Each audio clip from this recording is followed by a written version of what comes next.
분명히 자기가 그 행위를 했음에도 불구하고 난 아니야 소리도 지르고 난동도 부리고 너무 뻔뻔스럽죠.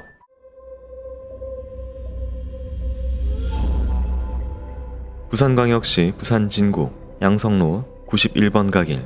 이곳은 빌라촌이 형성되어 있는 조용한 주거지역입니다. 하지만 2022년 9월 12일 오후 1시 6분경 평온함을 깨는 사이렌 소리가 요란하게 울렸습니다. 경찰과 구급대원들이 찾은 곳은 모 빌라의 1층.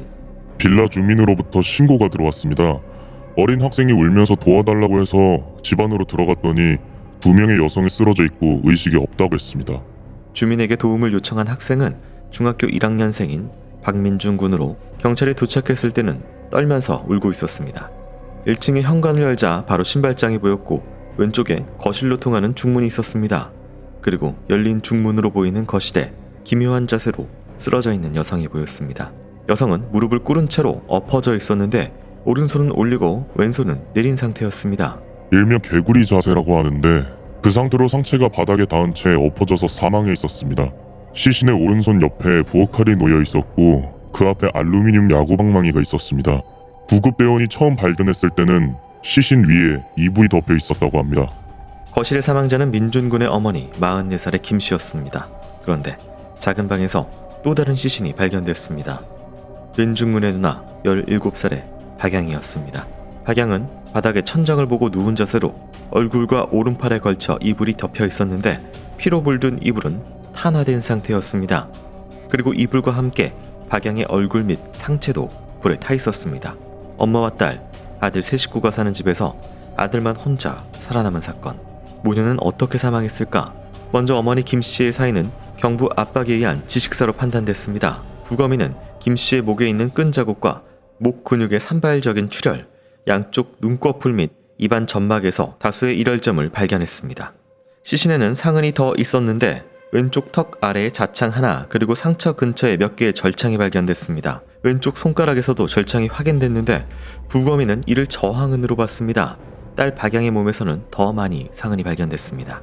머리와 얼굴 전반부에 부종을 동반한 멍과 피부 까짐이 있었고 입술에 좌열창이 관찰됐습니다. 또 앞니 중에 하나가 급성 탈구되어 있었는데 강한 둔력이 여러 차례 가해진 것으로 보입니다. 하지만 이 상처들은 사인이 아니었습니다. 박양의 사인은 X사 또는 비구폐색성 지식사의 가능성이 높았습니다. 목의 외표에서 산발적인 피부 까짐이 보이고 목 내부 양쪽에 있는 가장 두꺼운 근육인 목비근의 아랫부분에도 출혈이 보입니다. 입안 점막에서도 국소적인 점막 까짐이 보이고 코와 입 그리고 턱 부위에서 피부 밑 출혈이 보이는 바 목과 코, 입 부위에 일정 시간 동안 외력이 작용하였을 가능성이 고려됩니다. 양쪽 눈꺼풀 및 결막에서도 다수의 점출혈이 발견됐습니다. 그런데 범인은 왜 딸의 시신에 이불을 올려두고 불을 질렀던 것일까? 그리고 아들은 왜 살려둔 것일까?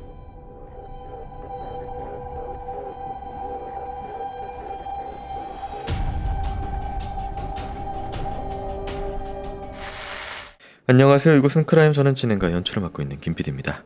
날카롭고 정확한 분석으로 대한민국의 정의를 세우고 계시는 배상훈 프로파일러님 모십니다. 네, 안녕하세요. 배상입니다. 반갑습니다. 네, 반갑습니다. 네, 오늘 준비한 사건은 2022년 사건입니다. 부산 진구에서 발생한 사건이고요. 44살의 어머니 김씨, 17살의 딸 박양이 살해됐습니다. 발견 장소가 따로 있었고요. 자세들도 달랐습니다. 또 특히 딸 같은 경우에는 얼굴을 덮어놓고 불에 태운 이런 흔적까지 발견됐었는데요. 어떻게 봐야 될까요? 어머니는 먼저 칼로 목을 상당히 감정적인 부분이 존재를 하죠. 그 다음에 줄 같은 걸로 목을 졸라갖고 마무리가 질식해서 엎드린 자세에서 절명을 하고 그대로 앞으로 쓰러지는 것 같아요. 범인의 뭘 잡았고 이런 상태였을 것 같아요. 그게 오른손이 올라간 이유다. 그렇죠. 그리고 왼손이 내려가고. 그러니까 근데 그게 이상하잖아요. 왜냐면 일어나서 마구 저항을 하지 못하고 뭔가 약간 무력한 상태에서 무릎 꿇은 상태에서 저항을 하다가 찔리고 그 다음에 목으로 절명한 이중 동작이 됐잖아요. 앉은 채라도 발버둥 치니까 다리가 뻗쳐 있든지 그렇죠. 움직이든지. 네. 근데 그걸 못하는 거잖아요. 좀 너무 무력한 느낌이 들어요. 그런데 만약에 예를 들면 힘이 아주 센 사람이라고 하면 이렇게 안 하죠. 범인이. 힘이 어중간한 사람이기 때문에 아마 이런 저항과 이런 잡는 자세가 나왔을 것 같다는 생각이 드는 거예요. 여성 아니면 이 남자라도 조금 힘이 약한 사람? 그래야지 이 상황이 될 건데? 그러면 불은 왜 질렀어? 어머니한테 덮어놓고 딸한테는 불을 질러? 그럼 딸의 뭐가가 보기 싫었던 거잖아요. 그게 뭐지? 저는 스케치는 이렇게 하고 싶어요. 그러니까 어쨌든 뭐 이불을 덮은 부분하고 그다음에 이제 딸 같은 경우에는 이 방에서만 이제 매가 가득해서 물건이 어지러져 있었다. 그러니까 이 방이 뭔가 좀 많은 어떤 움직임처럼 있었던 것처럼 보이거든요. 딸 방이. 그리고 딸 방에 뭐를 증거를 없애야 돼서 증거를 없앤 상황 같아요. 왜 딸 방에 그 증거를 없애요? 그러니까요. 불을 지르면 같이 다 불을 지르지. 그게 확산되길 바랬나? 근데 그게 확산이 되나? 그럼 약간 그 지식이 모자라네? 연소라든가 이런 개념을 잘 몰라가. 왜? 서큘레이터를 켜놨어요. 서큘레이터 켜놓으면은 자기 딴에는 불이 좀 더 확산되길 바랬던 것 같은 느낌인데 실제로는 산소가 없으면 탄화만 되지 불이 확 커지진 않아요. 그걸 모르는 사람 같아요. 예를 들어서 지금 이제 어머니 김씨 시신에 놓여있던 야구방망이 손잡이에서요. 딸 박양의 혈흔과 DNA가 검출이 됐었는데 이제 동생 생존자인 민중군의 진술로 누나가 3개월 정도 전에 장난치다가 야구방망이 손잡이를 한번 잡은 적이 있는데 그 외에 잡은 걸 본 적이 없다라고 하는데 이 3개월 전 DNA가 나온 건지 아니면 이 당 사건일 날 잡은 것인지 딸이 왜 잡죠? 딸이? 그럼 잡았으면 사용을 해야 되잖아요. 그 사용이란 게 뭐예요? 저항이라고 하기도 애매한 게 이 돌아가신 따님은 누워서 돌아가셨어요. 뭐 어떻게 잡아요? 지금 이 집에 사실 개도 한 마리 있었습니다. 작은 개였는데 반려견이 이 반려견도 죽였다고 해요. 그러니까 이게 처음에 보도에 있어서 그런 경우들이 있으니까 가족 살해 후 자살이라는 경우가 있기 때문에 근데 가족 살해 후 자살이면은 반려견은 안 죽여요. 그러니까 심적으로 그 마지막 순간에 그렇게까지 생각 안 그렇죠. 한다. 그렇게 안 하거든요. 그리고 여유가 없어요. 근데 이걸 굳이 가서 죽인다는 건 뭐냐면 지지니까 그걸 가서. 범행에 방해가 되니까. 그렇죠. 그러면 엄마도 딸도 아닌 이게 서로 뭘 이렇게 했다 이건 아닌 거예요. 그 범행 도구가 또 이게 모두 김 씨 집에 있는 피해자 집에 있는 도구를 사용했다 것으로 추정된다라는 게 있어서 목 조른 것도 핸드폰 충전 케이블이 이제 바로 옆에서 발견됐기 때문에 그럼 이제 어쨌든 이 집에 그럼 와본 사람이다. 와본 사람이 맞죠. 그리고 생각해 보면은 엄마 딸 어린 아들이 있는 집에 쉽게 드러날 수 있려면은 동네 아줌마들 친척 그러니까 주로 여성이 방문자이지 않겠어요? 남성이 방문자기 좀 이상하지 않아요? 이 가족 구성원상. 그렇다면 모녀에게 사건이 발생하기 전에 무슨 일이 있었는지 생존한 아들의 진술 그리고 경찰 수사 살펴보도록 하겠습니다.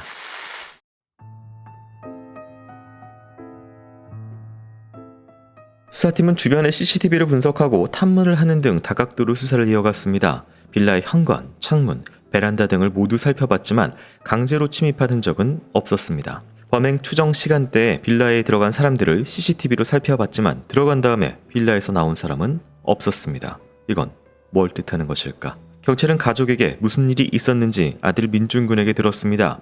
민중군은 전날 자신에게 이상한 일이 있었다고 했습니다. 저는 학교를 가는 날은 새벽 1, 2시에 자고요. 다음날 쉬면은 새벽 3, 4시까지 핸드폰 게임하다가 자는데요. 추석 전날 밤에 9시쯤 잠들었는데 일어나니까 다음날 12시였어요. 뭐 몸이 피곤했는지 너무 잠이 왔는지 아무튼 스스로 이제 자야겠다 생각하다가 잠이 든 게 아니라 저도 모르게 갑자기 잠이 들었어요. 이상하게 졸렸다는 박군. 경찰의 진술을 하는 민중군의 행동도 좀 이상했습니다. 다리에 힘이 없는 것처럼 몸을 비틀거리며 걷거나 벽에 몸을 부딪히기도 했고 눈의 초점이 풀려 졸린 듯 했습니다. 그런데 이 증상에 대해 알고 있는 사람이 있었습니다. 바로 사망한 박양의 친구였습니다. 전날 밤 11시 50분경에 한테 영상통화가 와서 10분 동안 통화를 하고 끊었어요. 통화는 중에 희미가 어지럽다고 했고 혼자 벽에 몸을 부딪히고 넘어지기도 했고 하면서 휘청이더니 침대에 쓰러지려고 하는 것도 봤어요. 사망하기 전 박양의 행동은 동생 민중군의 행동과 비슷해 보였습니다. 그렇다면 어머니 김 씨의 행동은 어땠을까? 전날 밤 살아있던 모습을 목격한 친구 이 씨는 밤 10시 57분경 김 씨와 헤어졌을 때는 멀쩡했다라고 기억했습니다. 그런데 36분 후인 밤 11시 33분에 전화통화를 했을 때는 김 씨의 발음이 매우 어눌해 술에 취했나 생각했다고 했습니다.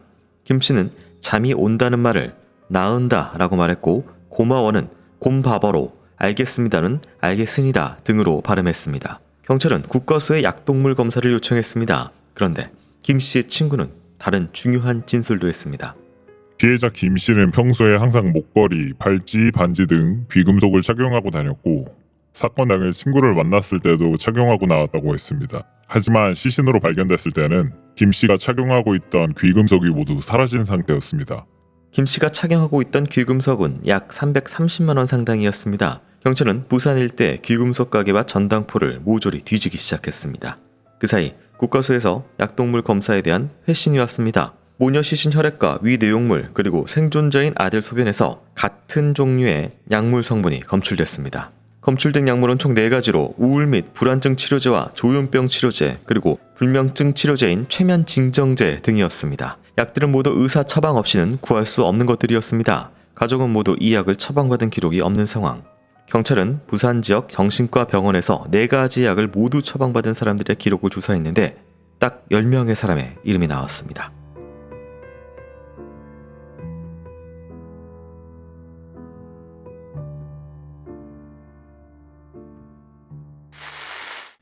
네, 이 어눌한 말투 이상한 태도를 보였다 3명 다. 그리고 이 시간대도 이제 굉장히 밤 늦은 시간대고 특히 중요한 거는 친구 진술에 헤어졌을 때는 안 그랬었다라는 이야기가 있습니다. 3명 다 먹게 된 거죠. 정확히 말하면. 자기 처방도 아닌데 먹었다는 것은 뭐 거기에 우연히 있는 거를 같이 마셨거나 뭐 이래야지 가능한 알리바이가 되는 거죠. 이 몸에서 검출된 게 아미노플루니트라제팜 그리고 브로마제팜, 트라조돈, 클로로푸마진 뭐 이렇게 나왔는데 강력한 흔히 말하는 진정제예요. 통제 약물인 거죠. 쉽게 말하면. 그래서 이제 앞서서 저희가 자세가 조금 특이했다라고 일명 개구리 자세라고 하는 그래서 거죠. 제가 말씀드리는 게 몸이 풀린 상태에서 누군가에서 공격을 받으면 다리가 풀리니까 일어나진 못하고 그러니까 무릎을 꿇는 상태나 이렇게 하고 뭐 상반신으로 저항을 했는데 저항도 못해서 이렇게 끌려다니는 방식 이렇게 저항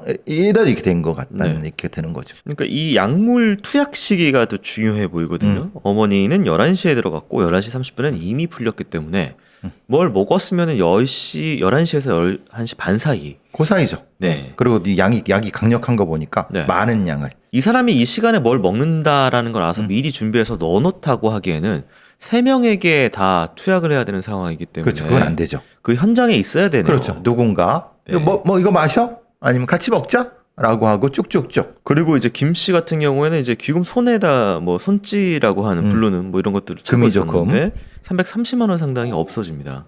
지금 사진을 보는데 네. 굉장히 그 고가 같아요. 네. 이 정도면은 순금이죠. 근데 이거 뺏으려고 이 셋을 다 이렇게 먹이고 뭐 죽이고 이게 좀 아니죠. 네. 아니죠. 그게 아니라 이거 말고도 추가로 더 가져가야 네, 가져가려고 생각을 했는데 생각이 없어갖고 네. 이것만 가져갔을 수 있는 거죠. 그러니까 대상은 이 집 전체인데 네. 찾고 보니까 이거밖에 없었다라고 하면은 그 잠에 빠지는 약을 먹였잖아요. 진정제를. 그렇죠. 그러면은 절도만 하고 갈 수도 있을 텐데. 근데 이제 문제는 네. 그거에 대해서 네. 잘 모르면 예를 들면은 바로 잠이 들 줄 알았는데 그러지 않고 약간 부스럭거리는 걸 보고 깼다. 그러면 바로 목을 찌르고 그리고 찌려서 안 되니까 교사를 하는. 그러니까 그거는 일정 정도 감정이 분명히 있는. 그러니까 지금 이제 딸도 그렇고 어머니도 그렇고 좀 뭔가 원한까지는 아니더라도 이게 그냥 강도범이 하기에는 좀 뭔가 있는 상황 같아서요. 그러니까 제가 가장 그거는 딸은 딸의 방에 가서 죽인 거란 말이에요. 딸이 나와서 밖에서 격투가 벌어진 게 네, 아니고. 아니에요. 네. 그러니까 굳이 들어간 거예요. 네. 근데 굳이 들어간 이유를 아까 왜 거기에 불을 질렀냐니까 아마 엄마 방에서 돈이 없으니까 딸의 방에서 뭔가를 찾으려고 네. 그러니까 뭐 금품 같은 거를 그 소리를 듣고 딸이 눈을 떴는데 그래서 공격을 한 것이 아닐까. 네. 이게 이제 이렇게 설명이 돼야 되는 것 같아요. 그리고 이 사건 초반에도 많은 사람들이 이것에 대한 의문을 품었는데 왜 아들만 살려놨을까? 이게 살려놓은 게 아니라 네. 아들 방에 가서 뭔가를 훔칠 수 있는 상황이 아닌 거예요. 그러니까 들키지 않았다, 조우하지 않았다. 그럴 가능성이 높아요. 자, 경찰은 약을 처방받은 부산의 10명 모두 알리바이를 조사하기 시작했는데요. 그러던 중에 빌라의 한 주민이 경찰에게 피해자 가족 중에 아들에 대한 이상한 이야기를 꺼냈습니다. 그 부분 살펴보도록 하겠습니다.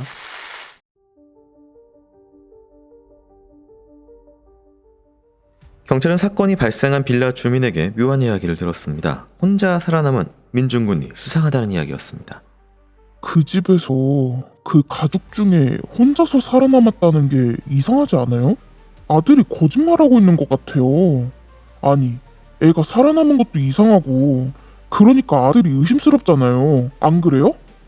중학생인 아들 민준군이 범행을 했을 수도 있다는 의심. 하지만 경찰은 약물 구매자들의 알리바이에 초점을 맞췄습니다. 먼저 10명의 구매자들 중 1명은 사건 7개월 전 사망했고 8명은 피해자들과 모르는 관계로 피해자들 주거지가 있는 부산 진구에 연고가 없었습니다.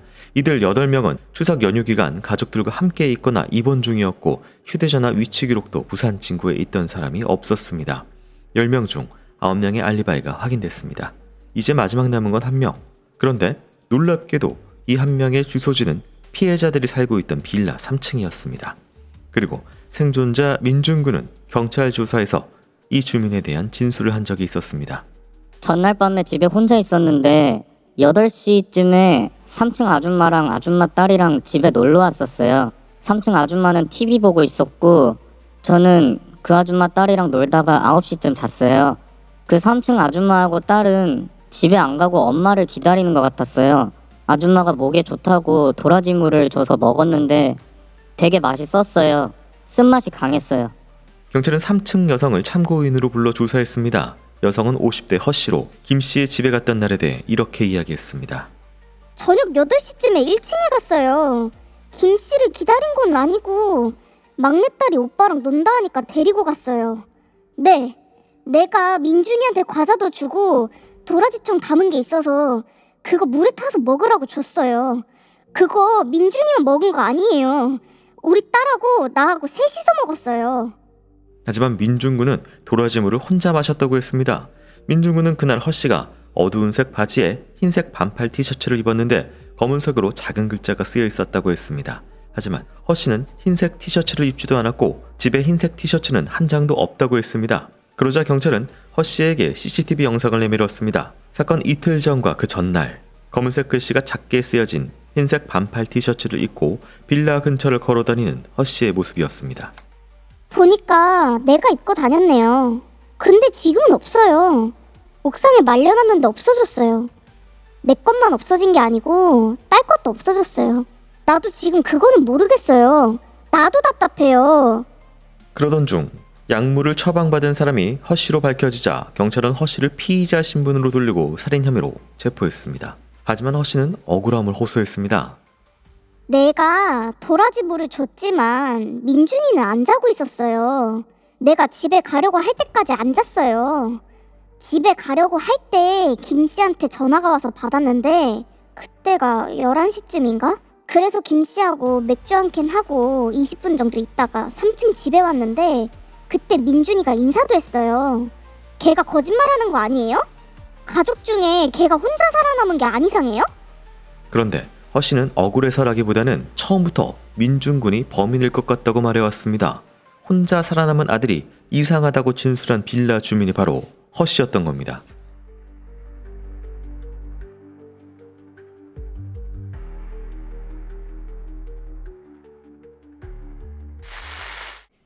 네, 허씨라는 유력한 용의자가 나왔습니다. 말이 좀 계속 좀 바뀌고요. 민준군이 좀 이상하다라고 이야기도 하고요. 일단 용의점 어떻게 보실까요? 강력한 건 약물이죠. 부산에서 10명밖에 없는데 하필 그 약물 처방을 내게 한 게 같은 층에 살고 있는 사람. 이게 우연의 일치가 이게 말이 돼요. 누가 봐도 이 사람이 가장 강력한 용의자죠. 이거 또 그날 또 왔었네요, 밤에. 이 와. 허씨가. 와서 네. 어쨌든 도라지청을 자기도 마셨다고 그러니까 결국은 마신 건 맞잖아요.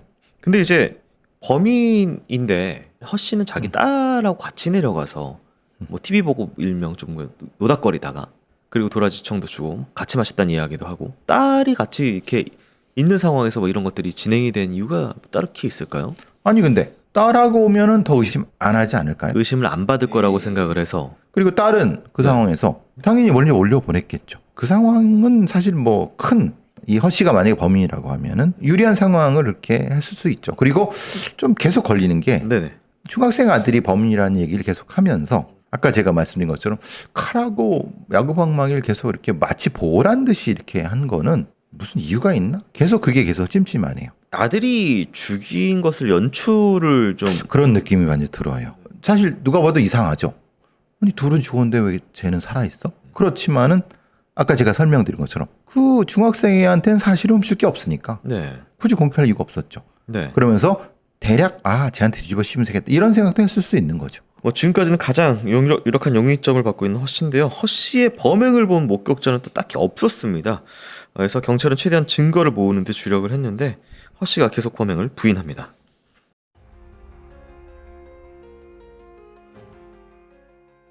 허 씨는 도라지물을 김 씨에게 주지 않았고 둘이 맥주만 마셨다고 했습니다.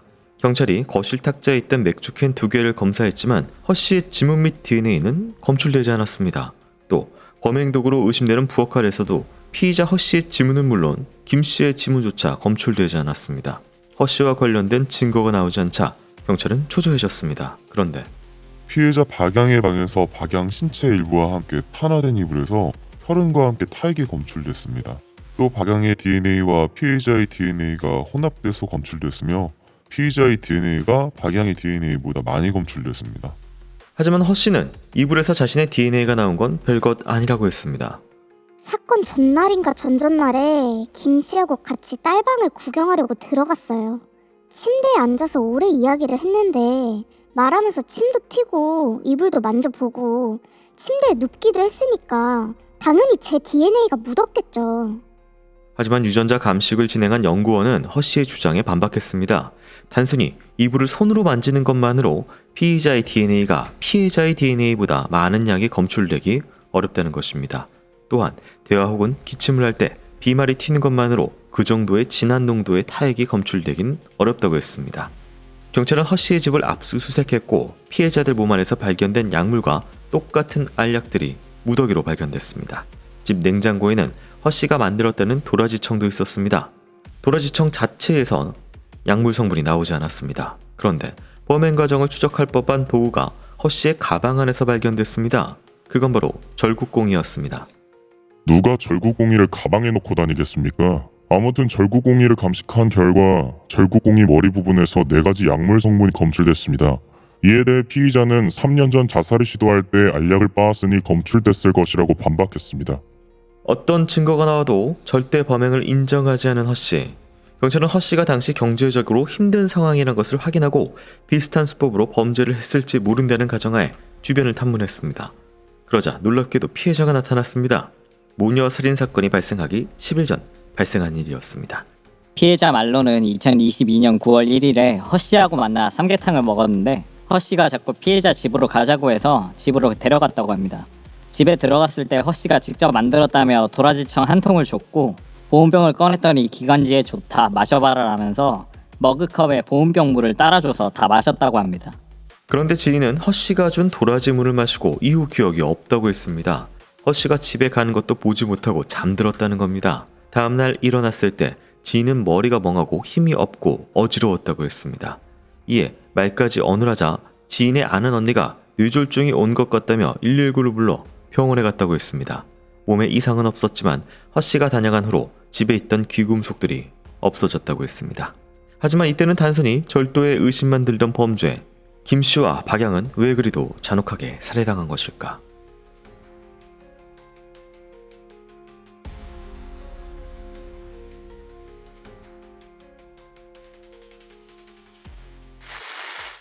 네, 이 부산 지역의 전당포를 탐문한 결과 이 지인의 금목걸이가 맡겨진 곳을 찾아냈는데요. 근데 이 전당포 주인의 증언에 따르면 목걸이를 그때 맡긴 사람이 허 씨 딸이라고 해요. 그래서 딸한테 얘기했더니 엄마가 생일 선물로 금목걸이를 줬다. 근데 뭐 내가 당장 돈이 급해서 팔았다. 뭐 이런 이야기를 했다고 합니다. 이 10일 전의 범행은 어떻게 보실까요? 공범으로 의심이 되죠. 딸도. 허 씨 딸도요? 예. 그게 그 금목걸이가 나올 데가 없다는 걸 본인도 알잖아요. 엄마가 경제생활을 안 하는데. 그러니까 알고 있었을 가능성이 높다. 그러니까 보통 이런 주변 사람한테 친절하게 대하는 척하고 절도하는 그런 범인 같아요. 이 허씨란 사람은. 그리고 딸도 대충 뭐 그 상황을 어느 정도 알고 있는 엄마가 훔쳤겠거니 하는 묵인 정도? 예. 뭐 이런 거죠. 그리고 분명히 그런 거는 이제 작물 맡길 때 본인이 가면 안 되니까 이렇게 하지 않았을까. 그러니까 적극적인 공범과 소극적인 공범 둘 중에 하나는 같아요. 알긴 알았던 것 같아요. 근데 전과를 조회해 보니까요. 이 허씨 같은 경우는 2021년에 폭행과 상해죄로 공소권 없음으로 불기소 처분받은 기록, 기소유예 처분받은 기록이 있었고요. 같은 해에 퇴거 불응으로 벌금 100만 원, 2022년에는 특수 협박으로 몰수와 벌금 100만 원을 선고받은 기록이 있습니다. 또 허 씨가 저지른 내용이 평소 호신용으로 소지하고 있다는 잭나이프를 지인의 목을 대고 협박한 건이 있었고요. 또 다른 지인에게 나 화장실만 사용하고 갈게라고 해서 주인의 주거지로 들어간 다음에 화장실을 쓰고 나가는 척을 하고 이 집에 몰래 옷장에 숨어 있습니다. 거의 8시간을 숨어 있었다고요. 새벽에 지인의 남편이 문을 열었는데 그때 짜잔 하면서 놀래키는 척을 했는데 이게 걸려가지고 들켰다고 합니다. 만약에 지인의 남편이 아니라 지인이었으면 그 지인도 죽였겠죠. 지금 잭나이프가 상황은, 있으니까. 굉장히 위험한 범인 같아요. 지금 폭행과 상해인가 공소권 없음이라고 하는 것은 당사자가 돌아가셨을 거예요.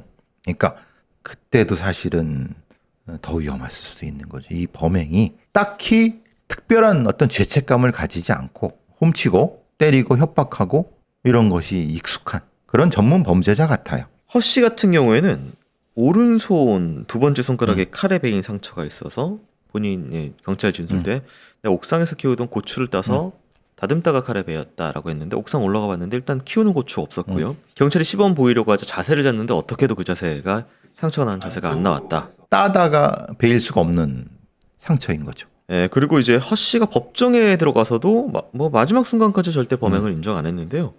또 인정 안 한 것 중에 하나가 박양을 당일 못 봤다고 해요. 근데 이 집에 들어간 순서가 일단 박군이 있었고 그 다음에 이제 딸이 먼저 들어가고 그 다음에 이제 김 씨가 들어옵니다. 그럼 이제 김 씨는 만났다라고 얘기를 하면은 10분 전에 들어온 박양은 안 만날 수가 없음에도 마지막까지 박양은 못 봤다라고 진술을 하는데 이게 왜 굳이 이렇게까지 했을까요? 아마도 박양한테 뭘 훔치는 과정에서 들켰기 때문에 그것을 회피하려고 하는 심리가 작용한 것 같아요. 쟤는 못 봤다. 그러니까 쟤는 못 봤으니까 나는 쟤에 대해 공격 그런 것은 없는 거다. 그리고 이제 그 많은 사람들이 이러잖아요. 보통 이 정도가 증거가 나오면 다 인정한다. 네. 그런데 그거는 그냥 이런 범죄 경력이 없는 사람들 얘기예요. 이 사람 보세요. 굉장히 많은 범죄 경력이 있습니다. 네. 그냥 보통 여성 같지만 아니에요. 2021년 폭행 상해 퇴거 불응. 퇴거 불응이 뭡니까? 그건 남의 집 들어가갖고 네. 안 나가는 거잖아요. 굉장히 뭐라고 하나. 그냥 자기 중심성 너무 강한 그런 사람이고 호신용으로 누가 잭나이프를 가지고 댕깁니까 여자가. 이것도 굉장히 위험하죠. 실제로는 호신용이 아니라 범죄용으로 가지고 있었던 거겠죠. 그리고 그 남의 집에 들어가서 그 몰래 화장실에 숨어 있었다는 건 너무 기겁하지 않습니까? 무섭네요. 그리고 그게 네. 한두 시간도 아니에요. 네. 그걸 참아냈다는 거잖아요. 이거 네. 굉장히 범죄성이 높은 사람인 거예요. 그리고 이거 경찰하고 신문실에 그 CCTV 영상을 봤는데 경찰한테 되게 많이 찾아보세요 증거 이렇게 얘기를 하는 장면이 굉장히 인상적이었어요. 자백은 안 하고 경찰과 이제 농담 따먹기라든가 아니면 뭐 약간 심리적인 네. 심리 싸움 하는 거 보면서 이 사람은 굉장히 범죄 경력이 높은 사람이구나 이런 생각이 들었죠. 네, 하여튼 뭐 이 집은 굉장히 어려워서 본인은 기초생활수급자고 딸들이 셋이 있었는데 여기도 지금 막 이렇게 궁핍하고 서로 딸한테 돈 빌리고 딸이 갚지 않으면 고소한다라고 막 엄마한테 하는 등 여기 이 안에서도 좀 난리였던. 사실은 이것도 보면은 이 딸 독립한 딸이죠. 네. 독립한 딸은 엄마가 어떤 사람인지 알았던 것 같아요. 그러니까 나갔죠. 그렇다면 재판 결과는 또 어떻게 나왔는지 재판 결과 살펴보기 전에요. 전하는 말씀 듣고 오도록 하겠습니다. 정말 기묘한 일이야. 교수님 무슨 일이세요? 자네 크라임이라는 채널 아나? 그 훌륭한 채널이라는 이야기는 들었습니다. 예, 거기 PD는 뭐 쏘쏘. 그래도 프로파일러는 very good, excellent 하더군. 굉장히 가짜 뉴스 같은데요? no. 그런데 그 훌륭한 채널 시청자를 보니 구독을 안 하고 보는 사람들이 더 많더라고. 안 돼. 구독을 하면 새로운 에피소드가 PD에 바로바로 뜰 텐데. 이거 참.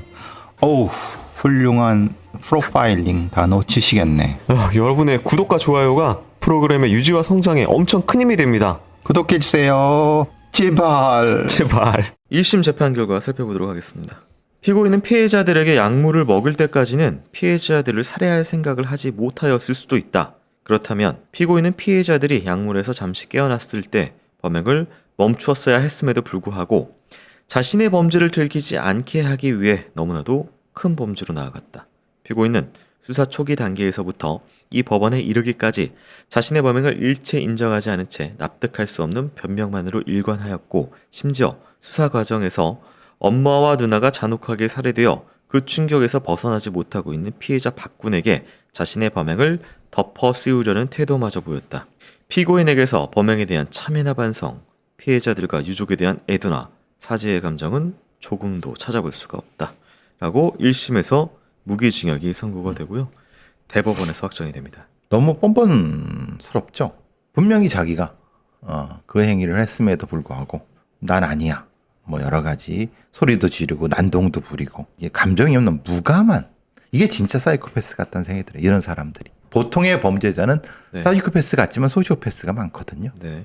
이 경우는 감정이 없어요. 타인에 대해서 죽든 말든. 그러니까 무감한 사람이 이런 유형이에요. 그러니까 이게 진짜 사이코패스예요. 그러니까 이 지금 허 씨 같은 경우에는 1, 2심에서 무기징역 선고됐을 때 소리를 난 아니야라고 하면서 울었다. 이런 이야기가 있고, 뇌파 검사를 할 때 이 도라지물 따라진 종이컵을 보일 때 뇌파가 격렬하게 반응하는 그래프를 보였다고 하고요. 하지만 또 프로파일러와 면담을 할 때는 친하게 지내던 모녀의 죽음에 대해서는 아무런 감정적인 반응이 없었다라고 면담 기록에 나와 있습니다. 감정이 없어요. 도라지물에 격렬한 반응을 할 때는 내가 뭐 그게 뭔가 생각이 나서, 그렇죠. 그게 이제 범행 수단이니까. 감정은 없지만 자기 범행이 들킬까 혹은 뭐 그 기억에 대해서는 반응을 하고. 그렇죠. 뇌파 검사가 그렇게 하는 거예요. 뇌파 검사는 감정에 대한 것이 아니라 사실에 대한 부분이니까. 예. 아들이 혼자 살아남았다는 게 죄책감으로 힘들어했다라는 이야기가 있습니다. 그 중학생 아들의 책임도 아니고 인생이 참 그렇습니다. 이게 참 마음 굳게 먹고 꿋꿋이 살아가시기 바랍니다. 참 안타깝죠. 예. 어머니 되게 밝으신 분이고 딸도 되게 꿈 많고 엄마한테 잘하기라고 이렇게 벽에다 써놓을 정도로 새 모자가 저는 열심히 살아가려고 애를 많이 쓰는 삶을 살았었는데 안타깝게 생을 마감했습니다. 고인들의 명복을 빕니다. 수고 많으셨습니다. 고맙습니다.